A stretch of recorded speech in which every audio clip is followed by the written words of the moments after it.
Deputy Daly has 30 seconds to introduce the question. Thanks, Ceann Corley. Well, Minister, this question obviously relates to the shoddy way in which the Irish state has treated adopted persons, an issue which has probably come to prominence recently with the release of the film Philomena, where even the producers of that film have been inundated with requests from Irish people to seek assistance in getting their identity traced. And, you know, in my opinion, there have been appalling crimes of identity theft committed against people. Other states have apologised for such behaviour. I'm wondering, would you consider something similar? Thank you, Deputy Minister. Number 73. Thank you, Deputy Daly.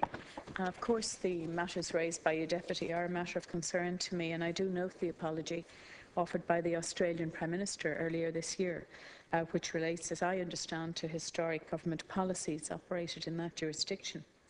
And in Ireland, we have the situation that the Adoption Act of 1952 provided the legal basis for adoption in Ireland and for the establishment of the Adoption Board. And I think you'll agree with me that that brought some order, and certainly brought order to what had been a system of very ad hoc arrangements in lieu of formal adoption procedures up to that point. So we have a change from 1952. All adoptions which the Irish state has been involved in since 1952 have been carried out in line with this and subsequent adoption legislation. However, in reality, the history of adoption in Ireland in the middle decades of the 20th century does reflect, as you point out, a very complex social history, where the influences and pressures of society, communities, individuals, families, and religious institutions applied in the private realm resulted in many cases of children being given up for adoptions, in some cases through means which were not legal. And as a society, we should all indeed be sorry for what transpired. We cannot undo the practice of the past, but I would hope that all of us in this House, including me as Minister for Children and Youth Affairs, can place on the record our regret at the way our society treated so many children and mothers, where children's best interests were not respected, and those involved facilitated illegal birth registrations or other arrangements which had and continue to have consequences for the children.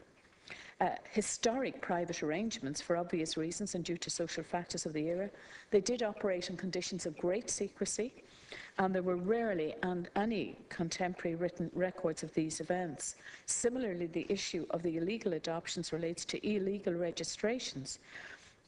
For example, children, that's i.e. children who were given at birth to other individuals who registered these children as their own and who are now unable to access personal records and information. I have to interrupt the Minister. I have met individuals in this circumstance. I'll come back to the Minister. Deputy Daly, yes. Also 1 minute. Well, this is obviously a hugely important issue which has devastating consequences on people throughout their lives. I think there is a certain irony maybe in the fact that we're rushing through legislation later in the week to facilitate inter-country adoptions, and some of the people I'm talking about were, if you like, the inter-country adoptees of their day, leaving these shores, sometimes in illegal circumstances, and ending up in America with people still trying to find out who they are. Now, I note from before that you have refused to conduct an independent investigation into this practice. I would ask you to revisit that.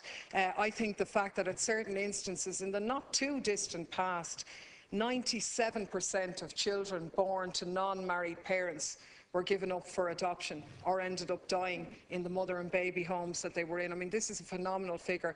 In Australia, because the figures had reached 67%, the state apologised for what you've acknowledged was a social practice and social policy at the time. So I note that you've acknowledged the illegality, you've acknowledged a regret, but I do think there needs to be a lot more, and I would revisit the idea of an independent investigation. Thank you. Minister.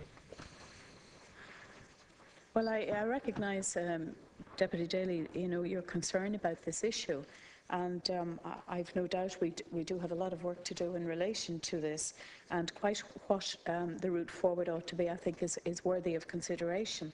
I have met, as I said to you, with individuals who have found themselves in these circumstances, and I certainly acknowledge and empathise with the situation that they are trying to address. And given the whole illegality surrounding it, it's appalling to sit in a room and meet with people who tell you that They know the forms were filled out illegally and incorrectly, and that there is a complete loss in terms of trying to trace information about themselves. And quite what the scale of that, I think, is still open to question. I think I have put on the record here before to you that records in relation to adoptions as well as illegal birth registrations are currently held by a number of agencies: HSE, the Adoption of Ireland, private adoption authorities, maternity hospitals, private individuals and other sources. Information held by the adoption authorities primarily in relation to adoptions which took place before the Adoption Act 1952.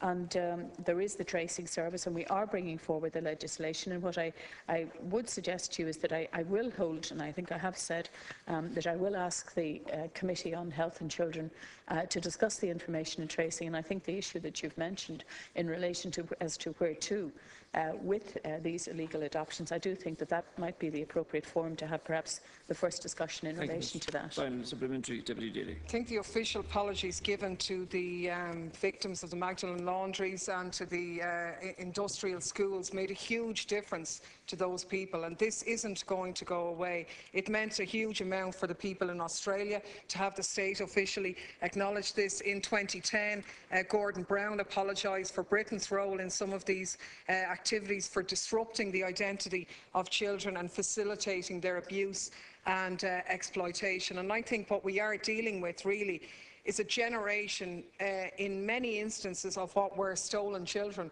who have a right to know who they were and have a right, in my opinion, to a state apology. Many of those children ended up adopted.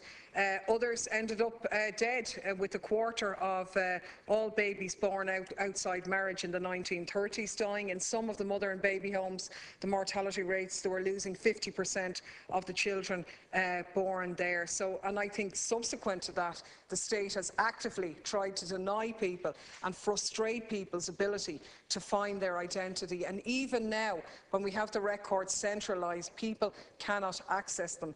And until that issue is resolved, people are going to keep pressing, because the adoptees of yesteryear are becoming organised, and as time goes on, they're becoming more and more demanding of their entitlements to their rights and an apology and a vindication. Final Prime Minister.